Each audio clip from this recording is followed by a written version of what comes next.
Hi friends, my name is Morgan and this is Lovely Reading. So today I wanted to do a tag that I've seen go around. I'm going to be doing the New Year BookTube tag. So this tag was created by Jessin at Jessin Reads. I've seen a bunch of friends do this. I haven't actually been tagged by anyone, but it looked like fun and I wanted to participate. So I'm going to be looking down a little bit to read my notes, and I apologize for the glare on my glasses. I need them to read, so I'll try to angle myself to get those out of the frame as much as possible, but we're just going to make do. Okay, starting with the first question is, what are you most excited for in 2023? I'm most excited for starting my booktube channel. So I've already had my first video come out, and now this is going to be my second or third video that comes out, depending on what order I decide to release the other ones that I filmed in. So this is going to be one of my first ones, and I'm just really excited to get to know the community more and share the books that I love. And the next question is, do you have a Goodreads challenge goal, and why that number? So this year I set my Goodreads challenge goal to 200. My goal last year was 100 books, and I ended up reading 180 books. So I wanted to go ahead and set a goal of 200 books, which is going to be a little bit of me pushing myself to actually reach that number. So consecutively the last few years I have doubled what I set my goal at. I am not expecting myself to double that number, but I would be excited to be able to get over that 200 number. The next one is list 3 5-star predictions. So I have a couple break in case of emergency books that I'm guessing are going to be 5 stars. The first one is The Heir Apparent Rejected Mate by Kate C. Wells. Almost everything by Kate C. Wells has been a favorite of mine. Even tropes that I shouldn't like, I end up liking. So I was really nervous to read the first one, which was The Tyrant Alpha's Rejected Mate. I was really nervous to read that one, but it ended up being like a fantastic read, so I'm really excited for the sequel to that one. The next book is Entranced by the Basilisk. This one is by Lillian Lark. This is in continuation of her Monstrous Bathhouse series. So I have basically been keeping these ones as a when I need it. I know that I trust Lillian Lark in her writing, so I know that it's going to be a fantastic read. So I'm really excited for that one, and I'm sure that it's going to be a 5-star. I don't think I've given any of her Polly books anything less than 5-star, so I'm expecting this to be up there with the other ones too. The last one that I'm excited for doesn't have a release date or title, but that's going to be the third book in the Mead Mishap series by Kimberly Lemming. This one is going to be Dante's book, and I'm super excited about it. I'm on her Patreon, and she's been giving us a bunch of previews of character photos and character art and that kind of stuff. So I'm super excited for this one to be coming out in the new year. She just needs to really hurry up on it and give us a date. The next question is, what genre, subgenre, or trope do you want to read more of? For me personally, I actually want to try to read more contemporary romances with a focus on BIPOC romances, because I just don't read as many contemporary as I do paranormal or fantasy or historical. So I want to expand my contemporary reading, so I have more recommendations of those to give for people. The next question is, what trope do you think will be the most popular in 2023? My guess for the most popular is going to be cozy cinnamon roll monster romances, because that's just what I want. I want low angst, sweet cinnamon roll giant monster, preferably like big scary monster who is just as sweet as can be and spoils his love interest. That is all that I want in the new year, and I'm guessing that that's going to be the most popular trope. So 3 bookish goals that I have set for myself for the new year.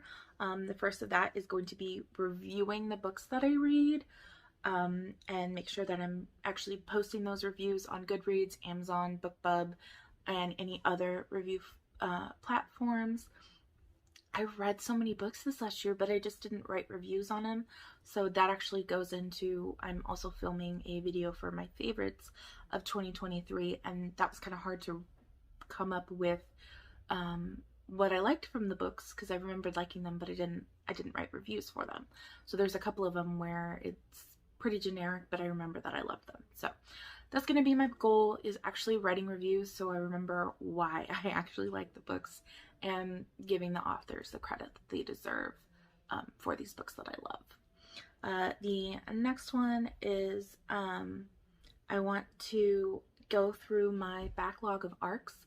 I have so many NetGalley ARCs that I requested over a year ago, and I just haven't got to. A lot of them are YA fantasy that I'm just not a reader for anymore, but I requested them. I want to at least give them a chance. So I'm going to use part of the Read What You Own challenge that's being hosted by Izzy from Happy For Now and Shay from Shay Geeks Out.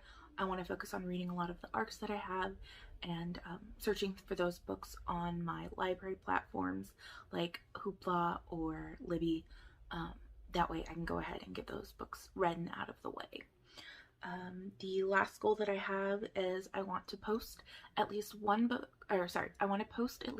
video a week to YouTube, and then I want to post at least 2 to 3 times a week on Bookstagram. So I'm normally pretty active on Bookstagram in my stories, but I just don't post as much content. I've given up on trying to do pretty pictures though, and focusing on posting book reviews, so that should hopefully help, because what's one of my other goals is writing book reviews. So hopefully those 2 goals will work each other out, so I'm posting more reviews. Name 3 personal goals that you have for yourself in 2023. I seriously need to cut my spending. That's not just books, but a lot of it is. So I need to cut back how much that I'm spending, so I actually have a savings for when I go to the rom-con in August, so I can actually support authors, buy their books, and actually probably feed myself while I'm in California. So that's going to be a big goal, is manage my spending so I can enjoy other things during the year. The next one is I need to get on a regular schedule with going to my doctor's appointments. I was doing pretty good, and then it kind of fell off after I got I had a really hard time the last year and honestly the last 2 years with my medical issues. So I need to get back on going to my doctors and making those appointments, and actually going to those appointments, because sometimes I'll schedule them and I just won't go in. So that's going to be big to me, is making those appointments and sticking to them and doing what I need to do for my health. The last of my goals is to get better at doing my skincare routine. I at least want to be doing it nightly. I have so much K-beauty skincare, but I don't do my skincare routine as often as I should. I'm personally very lucky that I have what I would consider to be really good skin. I've never had acne. I don't normally get breakouts. So I'm fairly lucky that even with not doing a regular skincare routine, I don't have to suffer through breakouts. But it's still something that I want to get better at. And obviously, like, I'm now 31, I'll be 32 in February. So it's something that I need to work on. If I want my skin to continue looking nice, I need to work on it. And hopefully with filming videos and using makeup more often, then I am going to be more likely to do a skincare routine, because I have to cleanse my face. I have to get everything off. So maybe we'll even do some get unready with me videos in the future. That way I'm making sure that I'm doing what I'm supposed to do with my skincare. For the last question, it is, what do you want to leave behind in 2022? I want to leave behind authors behaving badly and responding badly when they get called out. Authors are human. They make mistakes. It's perfectly acceptable to make a mistake. But if you make a mistake, you need to own up to it. You need to admit that what you did was wrong, and you need to figure out what you can do to fix it. Like, it's simple as that. You don't need to double down and be like, oh, well, I did it because of this reason. No. Apologize and fix it. That's all you need to do. Also, to be completely honest, canceling is not a thing. So, like, even when these big authors are canceled, they're not really canceled. So, like, can we stop saying that? But yeah, that's what I want to leave in 2022. So, for tagging additional people to do this, I have a few friends that I don't think I've seen that they've done this tag yet, so I want to go ahead and tag them. The first one is going to be Ashley from Ashley Reads. She is super sweet. I love her, and I would love to see what her goals are for 2023. I would also like to see Christy from A Nerdy Book Life. I haven't seen her post a video in a little while, so I would love to see her get back to posting if possible, and see what her goals are for 2023. And the last person that I want to tag is going to be Ray from Bookmark Chronicles. I just love her. I think she's super funny, and I would love to see what her answers are for these questions. I will also go ahead and post the questions in the description down below, along with tagging Jessin from Jessin Reads, who is the original creator of this tag. If you guys have any additional questions for me for 2023, or if you just want to let me know you are here and leave me an emoji, you can leave me the fireworks emoji since it's the new year. I hope that everyone is staying safe in the new year, and happy reading. Bye.